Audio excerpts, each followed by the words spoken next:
ఆమదాలవలస నియోజకవర్గంలో టీడీపీ నాయకులపై వైఎస్సార్సీపీ నేతలు చేస్తున్న ఆరోపణలను టీడీపీ నాయకులు తీవ్రంగా ఖండించారు. పోలీసుల దర్యాప్తులో భాగంగా జరిగిన అరెస్టులను ఎమ్మెల్యే కూన రవికుమార్కు ఆపాదిస్తూ రాజకీయ ఆరోపణలు చేయడం సరికాదని వారు అన్నారు. పోలీసులు కేసు నమోదు చేసి దర్యాప్తు అనంతరం చట్టప్రకారం చర్యలు తీసుకున్నారని టీడీపీ నేతలు పేర్కొన్నారు.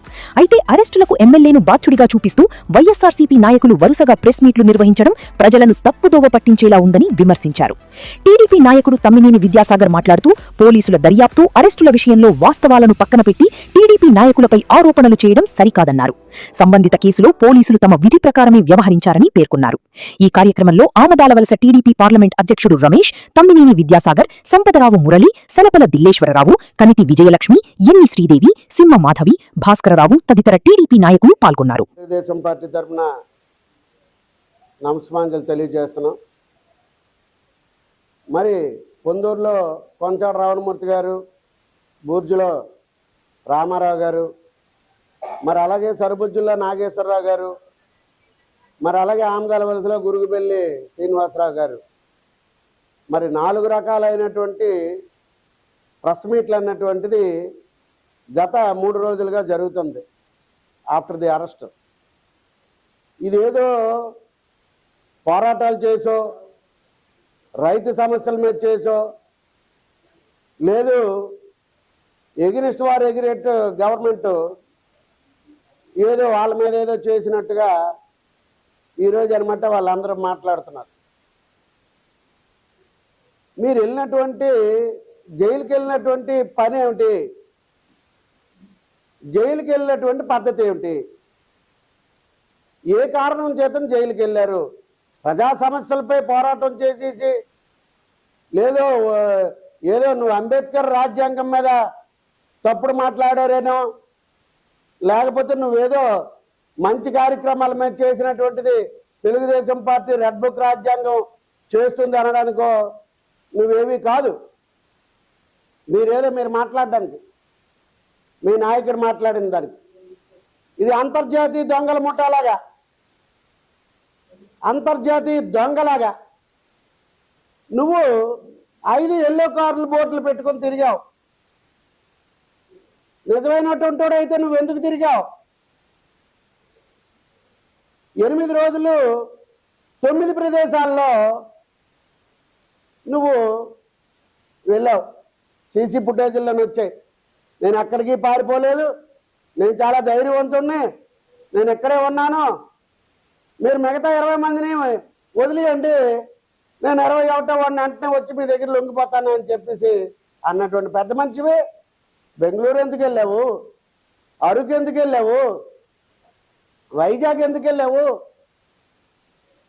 రకరకాల ప్రదేశాలు అనమాట. 9 ప్రదేశాల్లో 8 రోజులు ఎందుకు మారావు? అంటే ఇది నేరం కాదా? అది నేరం కాదా? 24 సిమ్ కార్డులు, 21 సెల్ ఫోన్లు మార్చావు. ఇది నేరం కాదా? నీకు అసలు ఎక్కడ దొరికాయి ఈ సెల్ ఫోన్లు, ఇన్ని సిమ్ కార్డులు? నువ్వు ఏ పేరు మీద నువ్వు బుక్ చేసావు? దాని మీద ఎస్పీ గారు ఇన్వెస్టిగేషన్ చేయాలి. ఇవాళ తెలుగుదేశం పార్టీ డిమాండ్ చేస్తుంది జిల్లా ఎస్పీ గారికి, నీ criminal attitude, criminal conspiracy, criminal mind, criminal element, ఆ ఎలిమెంట్స్ అన్నటువంటి నీలో ఉన్నాయి కాబట్టి ఇవాళ నువ్వు 9 ప్రదేశాలు, 24 సిమ్ కార్డులతో, 21 సెల్ ఫోన్లతో తిరిగావు. అంటే నీలో నేర ప్రవృత్తి అన్నటువంటిది ఉందా లేదా? నీలో నా రకమైనటువంటి నీకు ఆ మైండ్ ఉందా లేదా? ఇది ప్రజలు గమనించాలా, ఆమదాలవలస నియోజకవర్గం గమనించాలా.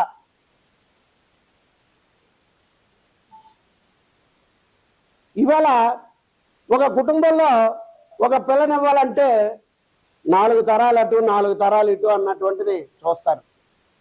ఇవాళ మన ఆమదాలవలస నియోజకవర్గానికి ఒక రాజకీయపరమైనటువంటి చరిత్ర గల మనకి ఇక్కడ ఉన్నది. రాజకీయం అంటే పేరొందినటువంటి జిల్లాలో నలుమూలల్లో 10 నియోజకవర్గాల్లో ఆమదాలవలస అంటే ఒక హోరెత్తినటువంటి విప్లవంగా రాజకీయ నాయకులు ఎవరైనా సరే మాట్లాడతారు. ఒక ట్రైన్లో నువ్వు బయలుదేరినా, ఒక బస్సులో బయలుదేరినా, ఒక బస్ స్టాపుల్లో బయలుదేరినా, ఎక్కడ చూసినా సరే ఆమదాల వలస అంటే మీకు ఒక ప్రత్యేకమైనటువంటి గుర్తింపుగా చూస్తారు నీ పక్కన ఉన్నటువంటి ఆసాములు. అలాంటిది మనం ఏ నేర ప్రవృత్తి అయినటువంటి నాయకుడిని మనం చూసుకుంటున్నాము అన్నటువంటిది ప్రజానీకం పూర్తిగా కూడా గమనించాలా. ఎలాంటి నాయకుడి వైపు మనం అడుగులు వేస్తున్నామని ఆ రోజు చూసినటువంటి ఆమదాల వలస నియోజకవర్గంలో బొడ్డేపల్లి రాజగోపాలరావు గారు 35 సంవత్సరాలు చేశారు. ఏ కుటుంబం నుంచి వచ్చారు? కిల్లప్పలనాయుడు గారు రాజకీయం చేశారు. నగరికట్టక నియోజకవర్గం నుంచి తమ్మినేని పాపారావు గారు చేశారు. ఆమదాల వలస నియోజకవర్గం నుంచి పైడి శ్రీరామూర్తి గారు చేశారు. ఏ నియోజకవర్గం నుంచి వచ్చారు? ఏ కుటుంబం నుంచి వచ్చాడు? అంటే ఆ కుటుంబంలో పుట్టినటువంటి వాళ్ళే రాజకీయం చేయాలా అన్నటువంటిది కాదు. సామాన్య పేదవాడు కూడా ప్రజానీకం కూడా పోటీ చేయవచ్చును. పోటీ చేసిన దానికి కొన్ని అర్హతలు ఉంటాయి. నీకున్నటువంటి దానికి క్రిమినల్ యాటిట్యూడ్, క్రిమినల్ మైండ్తో అనమాట నువ్వు చేస్తున్నావు.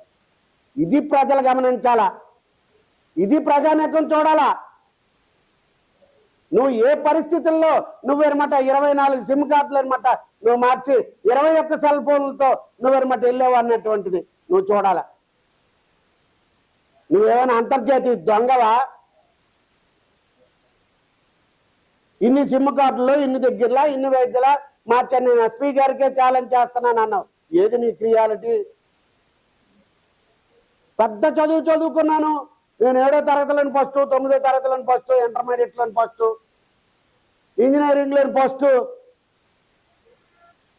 అలాగే నేను చెప్తున్నా గత 5 సంవత్సరాల్లో ఏదైతే రాజారెడ్డి రాజ్యాంగం ఉందో అదే ఇంకా అమల్లో ఉందామనే ఒక తప్పుడు ఆలోచనతో, ఊహలతో వాళ్ళు చేస్తున్నటువంటి ఈ అరాచకాన్ని ఈరోజు కూటమి ప్రభుత్వం వచ్చిన తర్వాత మరి దాన్ని అణచివేసే దిశగా తప్పు ఎక్కడ జరిగినా దాన్ని అణచాలి, దాన్ని కంట్రోల్ చేయాలనే ఒక దిశగా ఈరోజు కూటమి ప్రభుత్వం ముందుకు సాగడం జరుగుతుంది. అందులో భాగంగా మరి మన నియోజకవర్గంలో మాజీ ముఖ్యమంత్రి వర్యులు వచ్చేటప్పుడు ఒక కుటుంబంలాగే చట్టం వాళ్ళ పని వాళ్ళు చేసుకుంటుంది. ఏవీ లేకుండా తప్పుడు సెక్షన్లు అంటూ కూడా వాళ్ళు పెట్టారు అని అన్నది వాళ్ళ ప్రూఫ్లు వాళ్ళ దగ్గర ఉన్నాయి. అవన్నీ కూడా మాకు తెలిసింది. కొన్ని ఫాల్స్వి మాట్లాడుతున్నారు. అవి నేను మీ పరంగా, నేను పత్రికా వాళ్ళ పరంగా అవి కొన్ని చాలా ఫాల్స్ ఉన్నాయి. అవి ముందు పోలీసు వాళ్ళు, ప్రాసిక్యూషన్ వాళ్ళు చూసుకుంటారని చెప్పుకుంటూ నాకు ఈ అవకాశం ఇచ్చినందుకు మీరు ఎందుకు పెడుతున్నామంటే, ఇప్పుడు చింతారెడ్డి అరెస్ట్ అయిన తర్వాత 4 మండలాల్లో ఏదో ఒకటి ఇప్పుడున్న ప్రభుత్వం మీద, మా రెవెన్యూ మీద ఏదో ఒకటి దుమ్ము దులపాలి, ఏదో ఒకటి దుమ్ము దులిపి పోయాలి. ఎందుకంటే ఈ అరెస్ట్ల కారణం కోన రవికుమార్. నువ్వు తప్పు చేసావు, నువ్వు శిక్ష అర్హుడివి, నీకు శిక్ష పడుతుంది, నువ్వు శిక్ష అనుభవిస్తున్నావు. దానికోసం మీరు ఇక్కడ ఎందుకు లేనిపోయిన రాజకీయాలు చేయడం? నిజంగా చింతారెడ్డి అంత పర్ఫెక్ట్ మనిషి అయితే, అంత జెన్యూన్ పర్సన్ అయితే అసలు మహిళల జోలికి అంత దారుణంగా వెళ్ళడు కదా. మీ 4 మండలాల్లో ఉన్న వాళ్ళని అరెస్ట్ చేసి మీ 4 మండలాల వాళ్ళు కూడా ప్రోత్సహించారు ఆయనకి. మీరు ఎంచుకున్నదే ఒక చిల్లర లీడర్ని ఎంచుకున్నారు. ఆ ఎంచుకునేటప్పుడు మీరు కూడా ఆ చిల్లర బిహేవ్ చెయ్యాలి, తప్పదు అక్కడికి. కాకపోతే ఒక నింద ఇప్పుడు అభియోగాలు చేయాలి అంటే తప్పు చేయాలి. మీకు పాపం తప్పు చేసిన దాని మీద ఏది మీద మీరు అభియోగం చేయట్లేదు. దేని మీద అభియోగం చేస్తున్నారు? ఇలాగ ఏదో ఒక కారణాలు ఎత్తుకుంటా అభియోగాలు చేస్తున్నారు. అభివృద్ధి చేయలేదని అభియోగం చేస్తున్నారా? చేయలేకపోతున్నారు. పలానా తప్పు చేశారని అభివృద్ధి మీరు మాట్లాడగలుగుతున్నారా? ఆడలేకపోతున్నారు. దేనికోసం మాట్లాడతారు? చింతారెడ్డిని అరెస్ట్ చేశారు, చింతారెడ్డిని అరెస్ట్ చేశారు. చింతారెడ్డినే కాదు, చింతారెడ్డిని 88 మందిని అరెస్ట్ చేశారు. ఇప్పుడు అందరూ లోపల కూర్చొనే ఉన్నారు. వాళ్ళు తప్పు ఒప్పుకున్నారు, వాళ్ళు కూర్చున్నారు. అసలు మీరు ఇక్కడ ఏంటి లోకల్గా ఏదో ఒకటి మీ వైసీపీ ఉనికి చాటుకోవడం కోసం, మీ పార్టీ ఉనికిని మీరు చాటుకోవడం కోసం మాత్రమే ఈ ప్రచారాలు చేస్తున్నారు. మీ మండలాల్లో పెట్టిన ప్రతి మీటింగ్కి కారణం ఏంటి? మీ ఉనికి కోల్పోతుంది. ఇప్పుడు మా గవర్నమెంట్ వచ్చిన తర్వాత మీ మీద ఎప్పుడు ఎటువంటి రాజకీయ ప్రయోగాలు కానీ, ఎటువంటి పోలీస్ స్టేషన్లో కేసులు కానీ మేము చేయలేదు. గత ప్రభుత్వంలో మీరు ఎన్ని కేసులు మా మీద పెట్టారు, ఎంత అలజడులు చేశారు. చంద్రబాబు నాయుడు గారి ప్రభుత్వం, కూటమి ప్రభుత్వం ఎప్పుడు అన్యాయానికి పాల్పడదు, అన్యాయంగా కేసులు పెట్టదు. అలాగైతే ఎంతమంది వైసీపీ నేతలు బయట తిరగరు. ఇది ఫస్ట్ ఇది నోటీస్ చేయాలి అందరూ. ఎందుకంటే ఈరోజు కోన రవికుమార్ ఉత్తమమైన లీడర్ని ఏదో ఒకటి, అసలు ఆ లీడర్ నువ్వు సరిసాటే కాదు. ఫస్ట్ ఆఫ్ ఆల్ మా ఒపీనియన్ ఏం కాదు, ప్రజల ఒపీనియన్ కూడా. కోన రవికుమార్ లాంటి ఒక నాయకుడికి చింతారెడ్డి మా కాంపిటేటర్ కాదు, నాట్ ఏ మ్యాటర్. ఇక్కడ మాకు మ్యాట్ ఏంటి, మా రవికుమార్ మాకు ఏంటి, మన కాన్స్టిట్యున్సీ ఎంత డెవలప్ చేస్తున్నారు, ఇన్ఫ్రాస్ట్రక్చర్ మా గవర్నమెంట్ ఉంది ఎంత డెవలప్ చేసింది. మేమేమి ఇంతవరకు నువ్వు ఒక ఆడదానికి ఇబ్బంది పెట్టావు కాబట్టి, అది కూడా ఒక విధుల్లో ఉన్న ఒక ఎస్ఐకి మీరు ఇబ్బంది పెట్టారు కాబట్టి మీకు ఏది తీసుకుంది చర్యలు, చట్టం తీసుకుంది. చట్టం ఎవరికి చుట్టం కాదు కదా, చట్టం తప్పని తను చేసుకుంటా పోతుంది. ఏం మాట్లాడతారా మీరు, ఎందుకు పెడుతున్నారు ఈ ప్రెస్ మీట్లు? మీ ఉనికి చాటుకోవడం కోసం ఇంకోటో చేయండి. మాకు ధర్నాలకు పర్మిషన్ ఇవ్వడం, ఎప్పుడు రోడ్డు మీద ధర్నాలు చేయలేదు. ఎప్పుడైనా ధర్నాలు చేసాం మేము పర్మిషన్ తీసుకోకుండా? ఎప్పుడు మేము పర్మిషన్ తీసుకునే మా గవర్నమెంట్, మీ గవర్నమెంట్ ఉన్నప్పుడు, వైసీపీ గవర్నమెంట్ ఉన్నప్పుడు కూడా మేము ఎప్పుడు అదే చేసాం. బురద జాలాలి అనే కాన్సెప్ట్ మీది. అభివృద్ధి చేయాలి, ప్రజలకి ఏ రకంగా ఉపయోగపడాలి, ఏ రకంగా డెవలప్ చేయాలి, ఏ రకంగా ఉద్యోగ అవకాశాలు తేవాలి మా నాయకుడి కూన రవికుమార్.